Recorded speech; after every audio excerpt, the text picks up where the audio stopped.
Well, it's another day, another edition of Orange and Blue today. Cecil, Lammey, and Andrew Mason with a discussion about when does the kid need to start?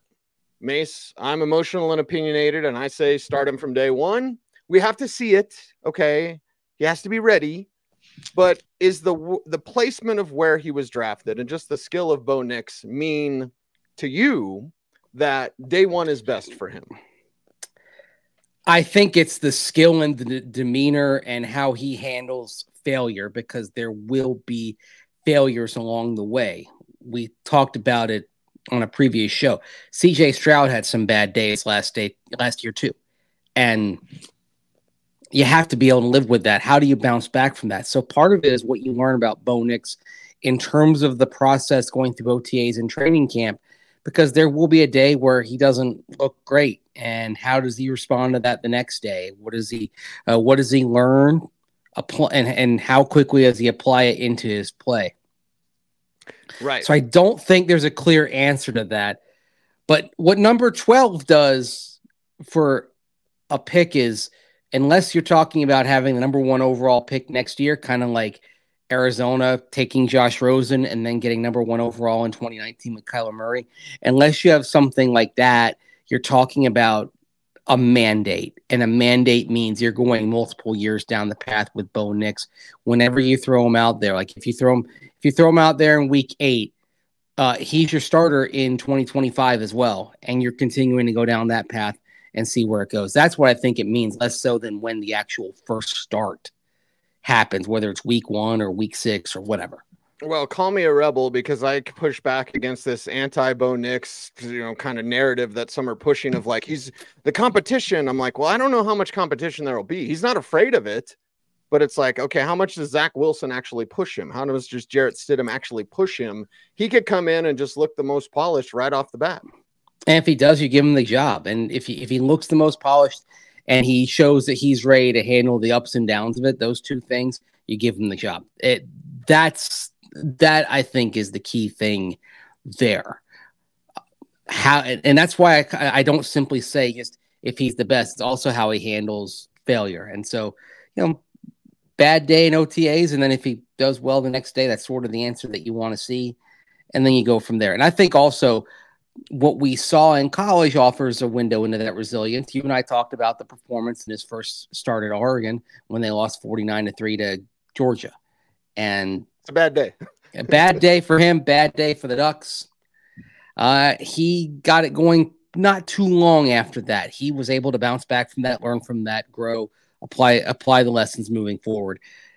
That's why I think he'll pass that test, and then it really will become just a question of when is he ready, when is he the number one quarterback? And that's why I don't think it's going to take long. And George Payton alluded to it over the weekend that one of the things you like about a 24-year-old quarterback is that they hopefully are ready to go a little bit sooner than maybe a 21-year-old is.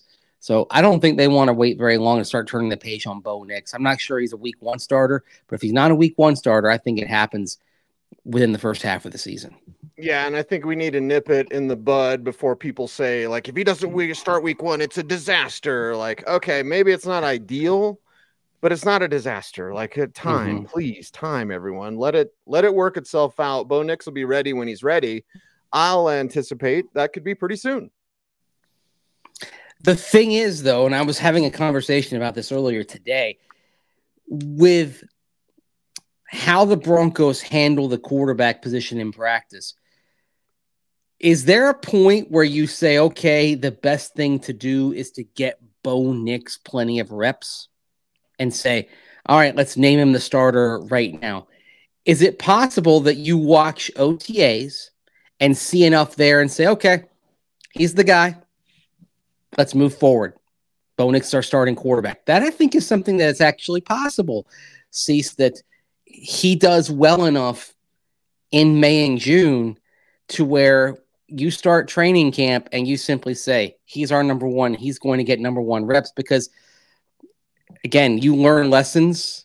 Now, Sean Payton wasn't around from this, but I think Broncos country learned a lesson, and that is that maybe you don't want to have this competition thing going on, that you want to actually give as many reps as possible. I mean, go back to 2021, for example. I know people are going to say, oh, they should have played Drew Lock. Well, no. If Vic Fangio truly wanted Teddy Bridgewater to be the starting quarterback, he should have just ridden Teddy and given him the first team reps as early as possible to work on that timing and cohesion with the receivers, right? Whoever it is, just make the commitment. And so the sooner Bo Nix kind of shows that he's the best quarterback there, the better, because then I think you'll pass that baton along and let him start getting all the reps with the ones. Well, and let's talk about the timing of that. Isn't that the best timing? Because you're not handing him the job and you're the guy from day one, but you are seeing what you need to see. And I go back to Sean Payton, and you told the story, right? About how when they were watching him in Oregon and Eugene, and Sean Payton turns and says, this is the guy. Yeah. I imagine that during OTAs and minicamp, Sean will have many of those, this is the guy moments. And then we'll see come the end of July if he really is the guy. Now you have to balance that with the rest of the team. Like they've got to see that he's the guy too, because, and it's been at less prominent positions than quarterback. One way to lose a lot of veterans in the locker room is to give somebody the job when they haven't earned it. Yep. Isaiah McKenzie, Montrell Washington, nice guys, but it doesn't go over well when you hand them the job in those cases at punt returner and everybody else is kind of fighting for it. So you have to go through the process of letting there be a competition. The question is, how long do you let it go? I think if you see that Bo Nix is the best quarterback you have in terms of overall profile and running the offense, if you find that out in May and June, you start training camp with him as the number one, and that's okay. Or maybe you wait a week into training camp. But I think the sooner you do that, if the sooner that there's somebody who emerges as the clear-cut number one, the better. And you know what? This is also to say that there's a universe where Zach Wilson is that guy, at least to start the season. Yeah, I mean, that's not out of the realm of possibilities, as much as may hate it. I don't think it's likely. I don't see a lot in Zach Wilson's career at 8 that would make me believe that's a possibility, but what if he goes out there and just tears it up? And then Bo Nix is making progress. Then you probably have to have Zach Wilson getting the first team reps and then let Bo Nix grow kind of as the number 2 and see where he goes. And, you know, that's a viable path as well, because you go back to 2012, Seattle, Russell Wilson, he was getting all the reps with the 2s until one day he wasn't. I like that. That. It was Matt Flynn, and then it wasn't. And I'll say this to alert people for training camp: like Zach Wilson's going to have some wild throws. Like, yes, oh my God, 80 yards! I can't believe it. Like, all right, that's fine. This is about Bo Nix and getting him ready and not rushing him. I don't think there will be that, because Nix is just wired differently. But don't rush him, and know that the other guy is going to have some wild throws. I would say that most days, if you and I look at our notes and say who had the best single throw of the practice, Zach Wilson's going to be the answer to that question most days. But it's body of work, and that's why I sit up there with my notepad and chart. Even though we're not, we can't really report on the stats. Right. I want that so I can know every day what's going on and quickly refer to that. And then at the end of what we've seen, put together an overall body of work and evaluate that. I mean, that is how, for example, back in 2021, even though people didn't like the answer, a lot of people didn't, that wanted Drew Lock to win the quarterback, I could go back through the entire body of work and say, yeah, this is how they came to Teddy Bridgewater as their starter in I think we can say it's the infamous 50-50 battle. Yeah, and I think they came to that decision a hell of a lot sooner than when they announced it. But yeah, I think it was mistakes of the past. They wanted to give each of them one start when each of them had one preseason start, and then that's when they pulled they pulled the trigger and went with Bridgewater over Drew Lock.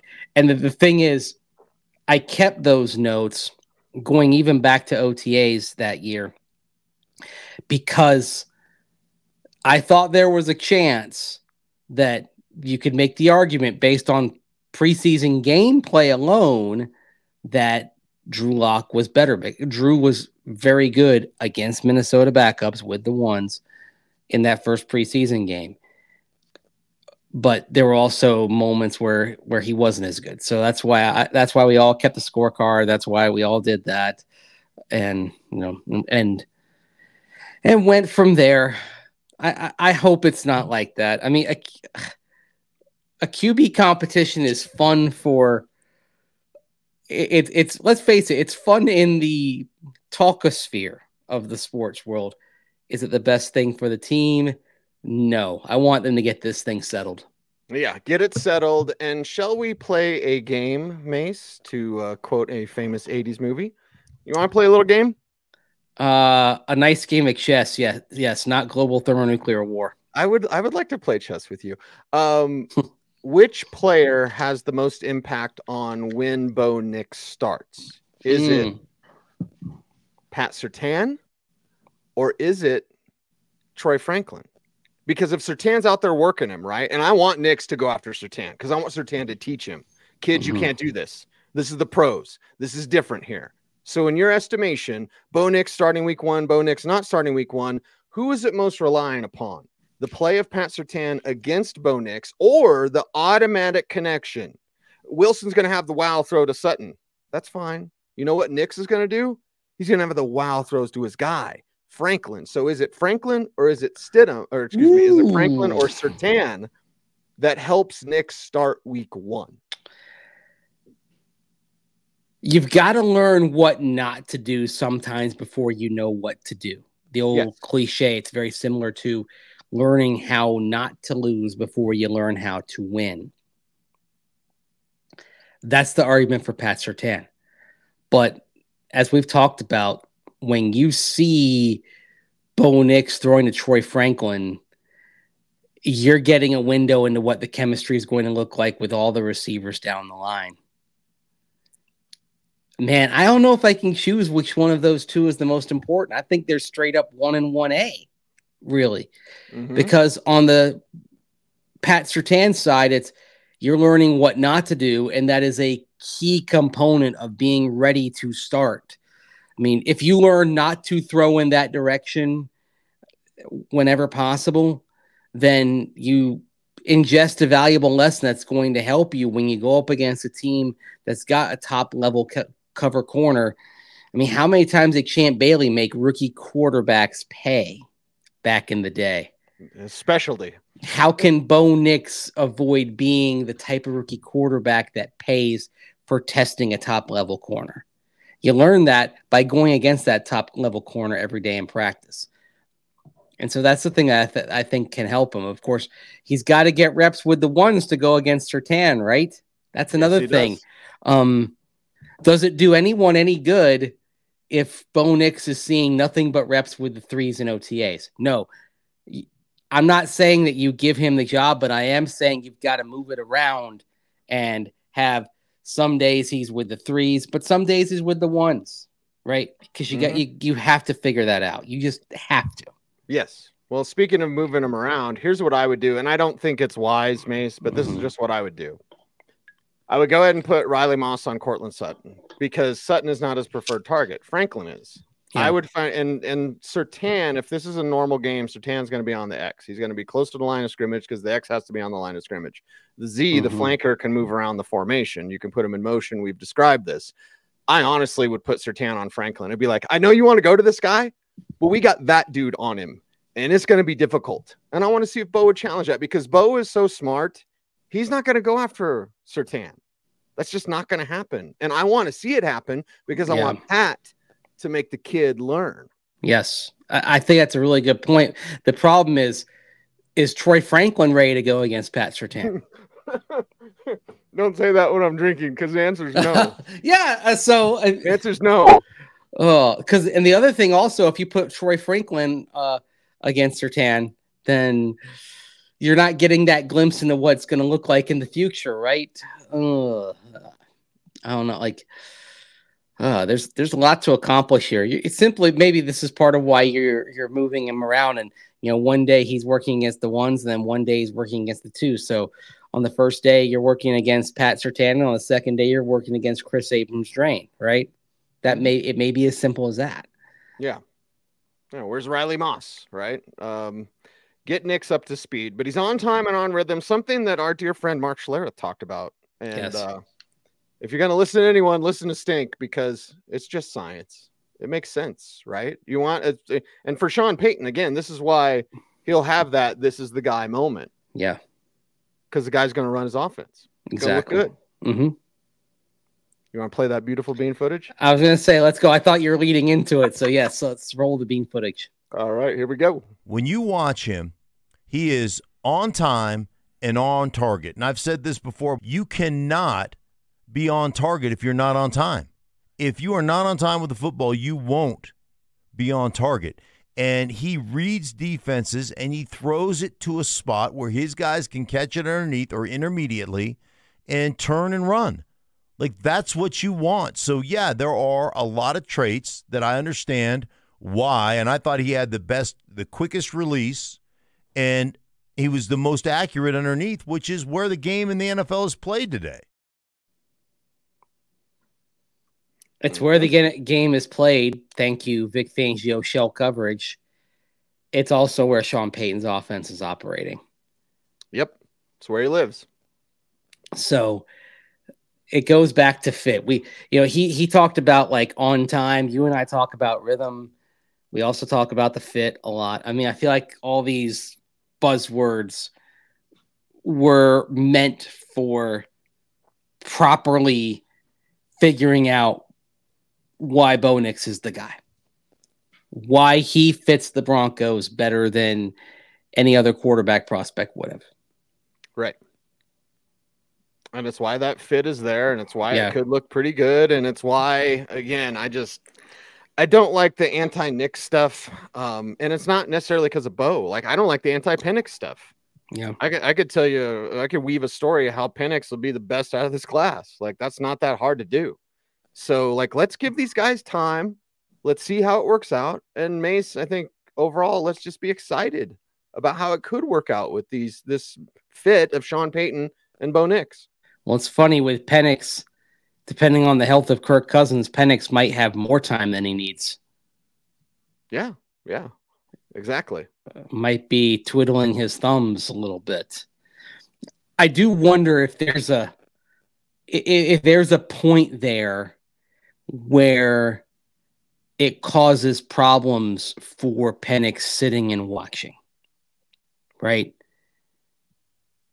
At what point, if you're Atlanta, do you say you have to play Penix, or you have to quote Top Gun, take me to bed or lose me forever, get me on the field or lose me forever.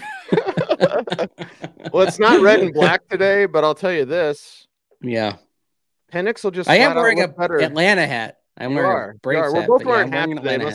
Must be a bad hair day for both. Bad hair day. Very bad hair day, yes. Yes. Bad hair day for me. I got yard work to do later on this afternoon, so I will be sweaty and greasy, and then I'll shower. Right now, it's bad hair day. But, like, Penix could look better, much the way, Zach Wilson might have a couple wild throws. Yeah. Penix will look better than Cousins in camp. Yes.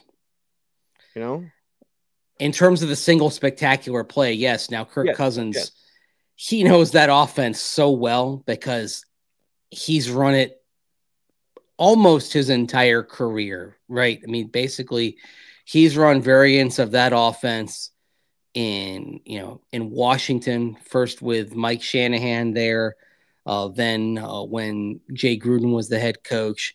And then after the first year in Minnesota, they bring in Gary Kubiak on the staff and Clint Kubiak. And then they're running that offense. That's what they're doing. So there is such a comfort zone for Kirk Cousins in that scheme, that Shanahan-McVay scheme, that I think and again, that's why in Atlanta, if I were covering the Falcons, it's the whole, make sure I keep good notes on every day I watch and evaluate the body of work. The body, because Penix is going to have the throw that makes everyone say, holy crap, my God, that's amazing. But Cousins will probably have the better body of work, at least for this year. The question is, where is it a year from now? And if Penix is pushing and really should be starting and Cousins is holding him up, then you've got a problem. And that's why the dynamic of everything in Atlanta was, I think, justifiably questioned after they picked Penix number 8. Yeah, they're an interesting situation. Interesting here, but it's all about Bo Nix and getting him ready and getting him right and getting him going so that, you're sound in your development, And another thing that roused me up was when Sean Payton hasn't developed anybody. You don't know anything if you say Sean Payton hasn't developed anybody, because that's so untrue for multiple reasons. What's your latest at denversports.com, Mace, and why does it have to do about Drew Sanders? My latest is about the 7 players whose situation changed most dramatically on the roster because of what the Broncos did in the draft.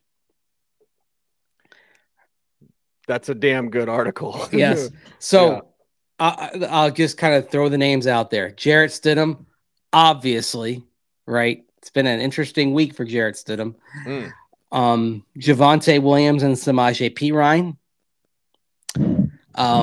Riley Moss and Damari Mathis, because you drafted Chris Abrams drain. Brandon Johnson at wide receiver. His situation changed, and you're doing the calculus on the crunch at receiver. And if Courtland Sutton's in there, and if Tim Patrick shows all the way back, and I'd say even if Tim Patrick is all the way back and you eventually trade Courtland Sutton, then there may not be room for Brandon Johnson based on what you've brought in. Josh Reynolds. I almost like Josh Rutledge again. I can't get the former Rocky out of my head. Yeah. Josh Reynolds. And then Troy Franklin coming in.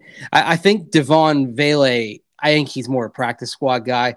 So that's why I didn't point to say Tim Patrick, even though it's possible. Oh yeah. Vele is a Patrick clone. Yeah. And Timmy Patrick spent the rookie year on the practice squad. I wouldn't be surprised if Vele spends the year on the practice squad. Drew Sanders. So let's start here. I ran this on social media last night. I'll share this clip with you now. Back at the combine, I asked George Payton where things stood for Drew Sanders. Struggled mightily at inside linebacker. Then they bounced him outside to edge. It was better, although it was inconsistent, certainly to be certain. If you want to feel good about Drew Sanders, don't watch the film of him against Detroit. No. There's better, but there are games in which he played better. But the bottom line is that the Broncos did feel better about him coming out of the season on the edge than inside backer, which is why the pick of Jonah Ellis has an impact. Here's George back in February talking about Drew Sanders. That's a work in progress. We thought he finished well on the edge. We're going to sit down with Drew and the coaches, and we've had those meetings. I think he'll probably end up on the edge, but he has the flexibility, and he's so talented. It's hard. It's kind of like Baron Browning. And we interviewed a kid last night from Notre Dame who's played inside and outside. And so it's a blessing. Sometimes it's a curse, because they can't get settled in at one position. But once we left Drew at outside, he finished strong. And so we feel good about Drew moving forward. By the way, you look back at that quote, and George Payton talks about interviewing a potential hybrid linebacker inside and outside. And it tells you that they were looking at that line of defense pretty heavily in this draft. Yes. They were. That they had to come out with somebody, either an inside backer or an edge. And in the end, they came out with the edge in Jonah Ellis. But now, if you've got Drew Sanders as your edge, what is he? Is he your 5 on the edge? Yeah. Probably behind Browning, Jonathan Cooper, Nick Benito. And Ellis. And Jonah Ellis. And does that squarely put him on the bubble? Yeah, if you're a 5th edge and you're no higher than a 4th inside backer because you're going to be behind Alex Singleton, Cody Barton, and Jonas Griffith, who has good starting experience before injuries caught up to him. If Griffith is healthy, Drew Sanders is it's weird to say this in here too, but he's in a bleep or get off the pot moment here. He's in a you better play special teams moment. Yeah. Or there's not going to be a role. Oh, by the way, speaking of special teams, one of their better special teamers is Justin Sternad, right? They brought him back. Like, he was headed elsewhere. He was about to sign with Carolina, and the Broncos did the sales pitch on him and brought him back. So it's all adding up to Drew Sanders being, strangely enough, here in year 2 in kind of a bubble spot. Even though he was a high draft pick last year, somebody I know you thought highly of coming into number one ILB process last year. Has a skill set that's really intriguing, because you look at a guy who can be on the inside and he can rush the passer. I mean, he could be a holy terror on those A-gap blitzes, but it didn't click. I mean, I think, at inside linebacker, I think it was obvious that he was swimming in the deep end, and he didn't have the tools to cope with that. It was it's simpler on the edge, and I think he handled that a bit better. But yeah, man, like it's all this for a player of whom George Payton said back in January, we see him as a starter in the league. Well, and he said that about Riley Moss. He said that about Drew Sanders. Like, he said same for Drew, I believe was the exact quote, because he was rattling off the players. But he based on where their roster is shaping up, looks like he's a long way from being a starter, and is actually closer to being on the bubble. Competition. Yeah. Is what it is, and you got to respond to that. So here's what I want to do, Mason. We're saying this is an off-air conversation, but I'll have it on air as we wrap up today's show. I want to do the rest of your article as a separate show. Okay. Because we have a ton of stuff to talk about with those players that were impacted. So that'll be another OBT coming up this week. I told you we had a lot to talk about because we chatty blankety blankers. Probably some OBT 2 shows coming as well, to be fair. Yes. Yeah. I'll see if I hear back from our guy pretty soon. So we'll let you know about that. We got a lot of stuff coming on YouTube, and we appreciate you all for helping us grow our YouTube channel. Mace, how can they help us out? Like, comment, share, subscribe, hit that notification bell so that you never miss a vid. Okay. That's right. He's Andrew Mason. You follow him on all the socials at Mace Denver. I'm at Cecil Lammey saying OBT is a BFD. Thanks for watching. Stay tuned, and would you please stay frosty.